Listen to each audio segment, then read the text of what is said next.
So we recently caught the catch of a lifetime, and even while we were catching it, I was thinking about the relationship between shallow fishing and shallow thinking.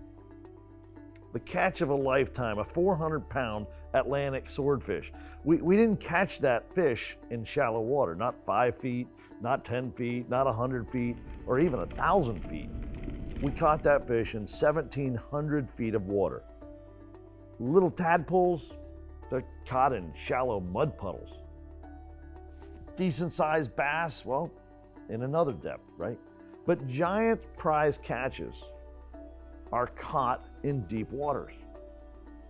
We also didn't catch that fish by accident. We weren't out for an afternoon sunset cruise and someone randomly decided to cast a Zebco 202 off the back of the boat, and voila, there we are back at the dock with hundreds of people admiring this awesome catch.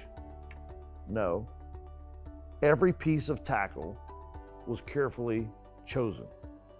Every knot is tied with care and precision.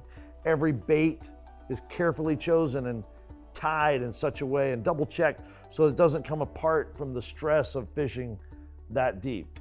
Catching a swordfish comes with many very intentional decisions and related actions. Can I tell you that the depth of your thinking and the intentionality and the discipline with which you think will have direct implications as to the size of your life catches? It may be the girlfriend you land, or the scholarship or job you land.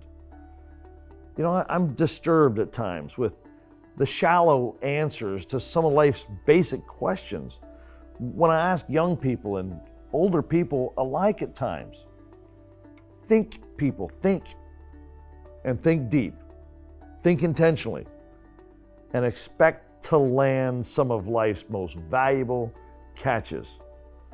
And while you're doing that, I'll be preparing for our next Hogcast.